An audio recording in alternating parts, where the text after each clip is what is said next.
बहुत बहुत शुक्रिया करना चाहती हूँ। मैं आपकी शुक्रगुजार हूँ कि इतनी धूप में आप इंतजार कर रहे हैं।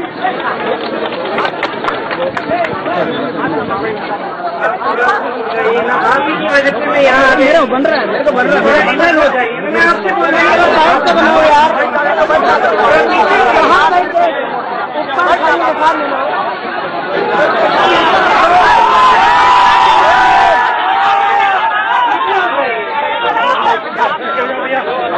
पीछे दो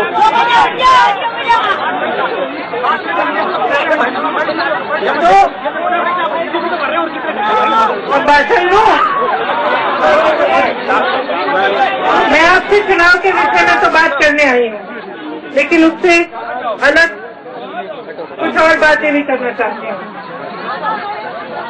देखिए, मेरे पिताजी राजीव जी आपके सांसद थे। मैं उनके साथ यहाँ आती थी। मुझे अच्छी तरह याद है जबरदस्ती कर रहे हो कि उनके दिल में आपके लिए कितना प्रेम था। साइड में खड़ा हो, बाहर भेज रहे हो आप। देखिए, मैं इनके बात खड़ा हूँ। पहले तो आप सब इधर आ गए तो मुझे दिख रही है। अब आप मुझसे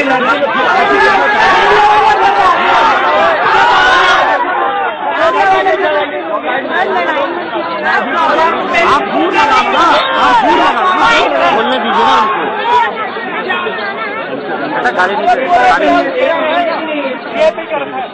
भैया। आप लोग थोड़ा सा नीचे हो जाइए, नीचे हो जाइए, आप लोग नीचे बैठ जाइए।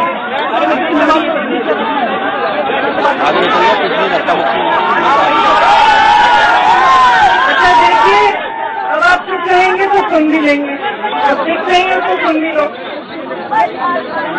देखिए, राजीव जी के दिल में जो आपके लिए प्रेम था वो हमें अच्छी तरह याद है।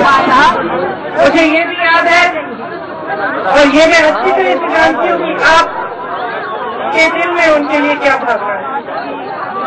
वो मेरे पिता थे। जितना प्यार मैंने और राहुल जी ने उनको दिया, उतना ही प्यार अमेठी के वासियों ने उन्हें दिया।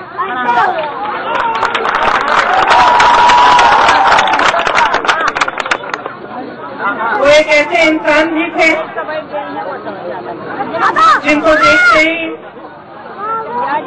दिल में प्रेम की भावना आती थी। एक नेक इंसान थे,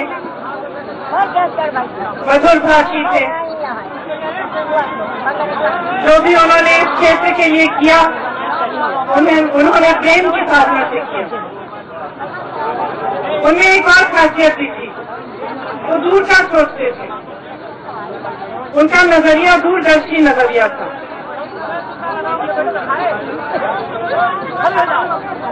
अगर उन्होंने आपका विकास किया, क्षेत्र का विकास किया, तो वो क्षेत्र के दायरे तक सीमित नहीं होता था। वो आगे सोचते थे कि अगर BHEL लगेगी, यहाँ पे लगेगा कारखाना BHEL का या HAL का लगेगा, या फुर्सतगंज पे हवाई अड्डा बनेगा, तो इस क्षेत्र का बाद में भी लाभ होगा। और वो सही सोचते थे, क्योंकि उनके गुजर जाने के बाद भी जो उन्होंने यहाँ शुरू किया, उससे आपको कई सालों के लिए फायदा मिला। जब वो ये बातें कहते थे, जब वो दूरसंचार की क्रांति की बात करते थे, कंप्यूटरों की बात करते थे, तो जिन लोगों का तंग नजरिया था, जिनकी सोच छोटी थी, उनका खूब मजाक उड़ाया करते थे। उन्होंने जब कंप्यूटर का काम शुरू किया हिंदुस्तान में, तो उनकी खूब आलोचना हुई। यही लोग जो आज राहुल जी की आलोचना करते हैं, इन्होंने ही राजीव जी की आलोचना की। लेकिन आज जो क्रांति इस देश में उनकी नीतियों की वजह से आई, जो फायदा देश की जनता को हुआ, अमेठी की जनता को हुआ, उसको कोई नहीं नकार सकता। इसी तरह से राहुल जी की दूरदर्शी सोच है। राहुल जी ने भी जब अमेठी का विकास का काम शुरू किया, तो उन्होंने इस सोच से किया कि आगे बढ़कर आज से 5 सालों में, आज से 10 सालों में यहाँ पे कितनी तरक्की आ सकेगी। जैसे राजीव जी की आलोचना की थी, आज राहुल जी की भी आलोचना होती है। कहते हैं कि क्षेत्र में कुछ नहीं किया, इसीलिए मैं एक लंबी लिस्ट लाई हूँ। क्योंकि इतनी चीजें हैं कि मुझे खुद याद नहीं है। रायबरेली में जो काम हुआ है मुझे याद हो जाता है, यहाँ इतने काम हुए हैं याद करने मुश्किल है। मेरी बहनें हैं यहाँ समूह की परियोजना की, तो आप सोचो दूरदर्शी नजरिए का मिसाल।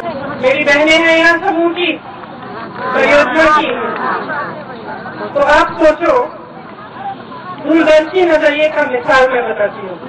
2002 में ये परियोजना मैंने शुरू करवाई थी।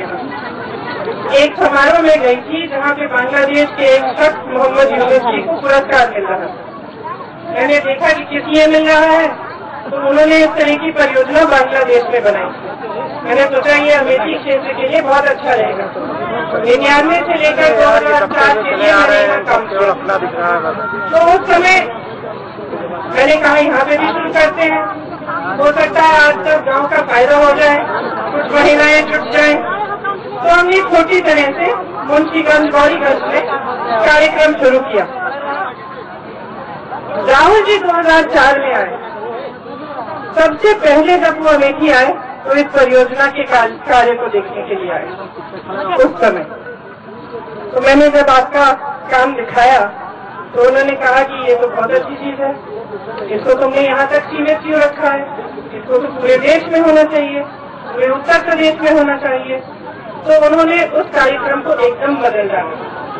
उन्होंने उसे बड़ा बना दिया, यहाँ तक सीमित नहीं रखा, 5 गांव 10 गांव तक सीमित नहीं रखा। आज अमेठी रायबरेली बुंदेलखंड की 12 लाख बहनें इस कार्यक्रम से जुड़ी हैं और 12 लाख बहनों के घरों में परिवर्तन आ रहा है, कि जीवन बदल रहे हैं। तो ये होता है जो दूरदर्शी नजरिया होता है। उसी तरह से दूध की क्रांति लाए वो आपके क्षेत्र में। आपको याद होगा कि कुछ सालों पहले दूध बाहर से अमेठी आता था। राहुल जी ने 30 चिलिंग प्लांट लगवाए। NDDB की मदद से उन्होंने दूध की क्रांति यहाँ ऐसी की कि आज यहाँ से ट्रक भरे होते हैं दूध के और मदर डेयरी में जाते हैं, देश भर में जाते हैं और घर घर में दूध पहुँचता है।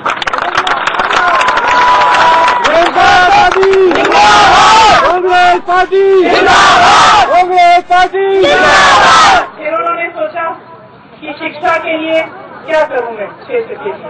तो उन्होंने कहा कि जायस और फुर्सतगंज के बीच में, जायस और फुर्सतगंज के बीच में जो इलाका है उसमें हमें तकनीकी इंस्टीट्यूट, शिक्षा के इंस्टीट्यूट लगवाने चाहिए ताकि उस पूरे इलाके के लोगों का फायदा हो और आगे 5 साल 10 साल बाद ये एक ऐसा इलाका बन जाए जैसा मणिपाल है, पुणे है, जहाँ पे लोग देश भर से आते हैं पढ़ाई करने के लिए। इससे सिर्फ आपकी बच्चों नौजवानों का लाभ नहीं होता, लेकिन अर्थव्यवस्था का भी लाभ होता है। आपको मालूम है कि दुनिया में कुछ ऐसे शहर हैं जहाँ और कोई विकास का काम नहीं है, सिर्फ तकनीकी इंस्टीट्यूट, यूनिवर्सिटी, कॉलेज पर पूरी अर्थव्यवस्था चलती है। तो उस तरह से उन्होंने सोचा कि जायस और फुर्सतगंज के बीच में हमें बनाना चाहिए। तो वहाँ पे FTDI आया, पेट्रोलियम का इंस्टीट्यूट आ रहा है, पढ़ना पड़ेगा। IIIT भी है, होटल मैनेजमेंट का इंस्टीट्यूट भी है। इसके साथ साथ राहुल जी ने केंद्रीय विद्यालय खुलवाया है क्षेत्र में, नवोदय विद्यालय खुलवाया है और हर ब्लॉक में कस्तूरबा गांधी बालिका विद्यालय एक खुला। तो ये उन्होंने करा शिक्षा के लिए। आगे उन्होंने और भी सोचा कि अमेठी क्षेत्र को पूरी देश दुनिया से किस तरह जोड़ा जाए। अगर यहाँ की सड़कें देश से जोड़ती नहीं है, यहाँ का व्यापार, यहाँ का उपज पहुँचेगा कैसे पूरे देश। तो उन्होंने यहाँ पे नेशनल हाईवे के जाल बनवाए। इस क्षेत्र में 7 नेशनल हाईवे इस क्षेत्र से जुड़ा रही। इसके अलावा हर गांव में, जिस गांव की 1000 से ज्यादा आबादी है, उस गांव में राहुल जी ने PMGSY से या ग्राम सड़क योजना से उन्होंने सड़क बनवाई। तो अमेठी को देश से जोड़ने का उन्होंने काम किया। इसके साथ साथ सिर्फ सड़कें नहीं, रेलवे का काम किया। तो अमेठी से प्रियंका गांधी को आप सुन रहे थे। 2 दिन के लिए अमेठी में है, अपने भाई के लिए वहां पर वोट मांग रही हैं और वहां की जनता से सीधे संवाद कर रही थी और बता रही थी कि क्या क्या फायदे अमेठी वासियों को पहुंचाए हैं कांग्रेस ने और गांधी परिवार के तमाम नुमाइंदों ने। एक छोटे से ब्रेक के लिए